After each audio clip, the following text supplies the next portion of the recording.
जय हिंद फ्रेंड्स। देखिए, मैं रियल बता रहा हूं कि ईपीएफओ को कंपनी वाले के आगे कोई औकात नहीं है। भले ईपीएफओ मालिक है कंपनी का और एम्प्लॉयर का, लेकिन एम्प्लॉयर वाले जो है ईपीएफओ को कुछ भी नहीं समझते हैं। ये रियल चीज़ है। और आइए मैं आप लोग सच्ची घटना से मैं आप लोगों को अवगत कराता हूँ कि ये देखिए, ये मैं हाइड नहीं कर रहा हूँ, क्योंकि मैं हाइड इसलिए नहीं कर रहा हूँ क्योंकि इसकी औकात दिखनी जरूरी है और ईपीएफओ की, क्योंकि दोनों लोग जो है इतनी बदमाशी कर रहे हैं जिसके चलते आज लाखों लोग मर रहे हैं पैसे बिना। ये देखिए, एक एम्प्लॉई, एक लेटर पैड है मुजफ्फरपुर का, सामने देखिए लिखा हुआ है कि मुजफ्फरपुर का लेटर पैड है, और इस लेटर पैड पे पीएफ ऑफिस जो भी लिख देती है, समझिए कि वो एक नोटिस बराबर हो जाता है और ये लीगल एक्शन माना जाता है। अगर ये नोटिस किसी भी कंपनी को भेजा जाए इस लेटर पे, तो वो समझिए कि उसको करना अनिवार्य है। तो देखिए फ्रेंड्स, ये जो कंपनी है जिसका नाम है सोनू कंस्ट्रक्शन, ये इतना मतलब क्या बताएं इसको, ये इतना बदमाश है कि इसके आगे जितने भी बुरी शब्द कहा जाता है ना, सब कुछ बोल दीजिएगा तो भी इसके आगे कम पड़ेगा। ये जो है अपने पीएफ मेंबर को आज 5 महीने से तड़पा रहा है। एक नेम तो ठीक है, डेट ऑफ बर्थ के लिए परेशान कर रहा है। कि ये देखिए, यहाँ पे जो नोटिस में इशू किया गया है और पीएफ ऑफिस की तरफ से साफ साफ गाइडलाइंस दिया गया था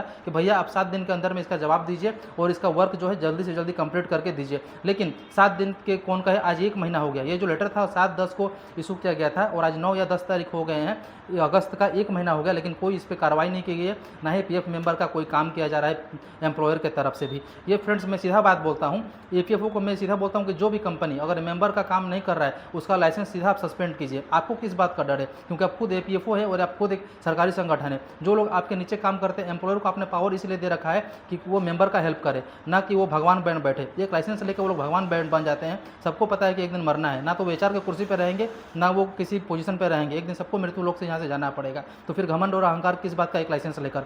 मैं इसीलिए रिक्वेस्ट करता हूँ ईपीएफओ से कि जो मनमानी करता है इसकी सीधे लाइसेंस आप कैंसिल कीजिए। बात सीधा सा है, क्योंकि परेशान करने का अधिकार किसी को नहीं है और आपका लेटर का जो वैल्यू नहीं दे रहा है उसका कोई मतलब नहीं है किसी भी कंपनी वाले को।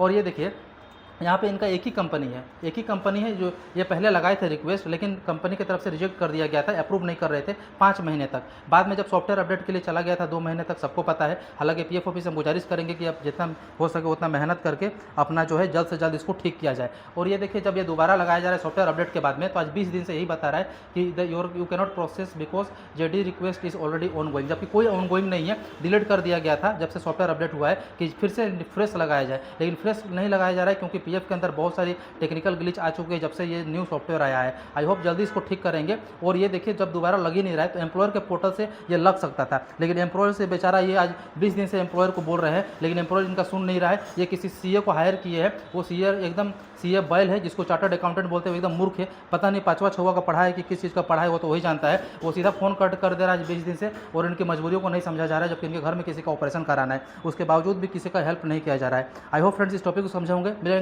अब फ्रेंड्स देखिए, जिन भी भाई का अगर ऐसा समाधान बता रहा है, और ये उन्हीं को बताएगा जिनका जो आईडी पहले से सॉफ्टवेयर अपडेट होने के बाद में डिलिंक किए हैं, या फिर अपने जो उनका ट्रांसफ़र रिक्वेस्ट है, या फिर जिनका जेडी पहले से लगा था और वो डिलीट करेंगे, उसके बाद इसको ये एरर आएगा। अब इसका समाधान क्या है कि अगर आपका एम्प्लॉयर आपके पास में है तो उनके पास जाइए और उनके एम्प्लॉयर के पोर्टल से इसको आप लगवाइए। अपना ज्वाइंट डिक्लेरेशन फॉर्म या नेम या डेट ऑफ बर्थ का है तो सही है, अन्यथा आप जो है वेट कर लीजिए जब तक ये कैच खत्म नहीं होता है पीएफ यूनिफाइड पोर्टल से। जब एक बार ये यूनिफाइड पोर्टल से खत्म हो जाएगा, उसके बाद जो है आप फिर से रिक्वेस्ट लगाइएगा, लेकिन विषय एक ही है कि फिर से आपको एम्प्लॉयर के पास ये रिक्वेस्ट जाएगा। तो इतनी सारी परेशानी खत्म होने के बाद भी अगर आपका ये समस्या खत्म नहीं होता है, तो हम जो है अब इस लेटर का क्या करें? जिस मान लीजिए ये जो लेटर है, इसमें जो स्पष्ट रूप से 7 डेज का रिसिप्ट लेटर पॉसिबिलिटी मांगा गया था, लेकिन एम्प्लॉयर ने कुछ भी नहीं दिया था इनको। तो अब क्या किया जाए? अब मान लीजिए कि ऐसा एम्प्लॉयर को क्या करना चाहिए? रियल में सस्पेंड करना चाहिए इनका लाइसेंस, डिजिटल सिग्नेचर, या फिर क्या?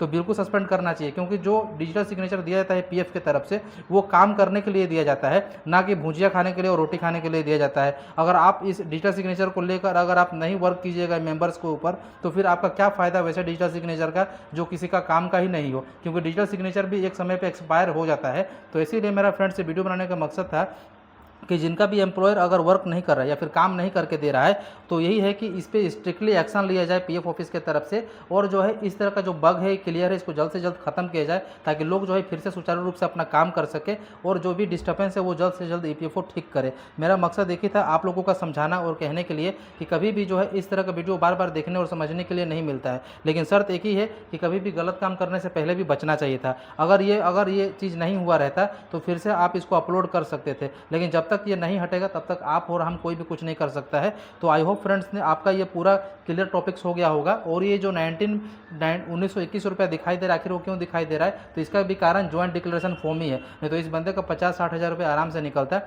पर वो ज्वाइंट डिक्लेरेशन के चलते जो है इनका पैसा नहीं निकल रहा है। आई होप फ्रेंड्स आप इस टॉपिक्स को पूरी तरह से समझे होंगे। फिर मिलेंगे शाम को नए टॉपिक्स में। जय हिंद।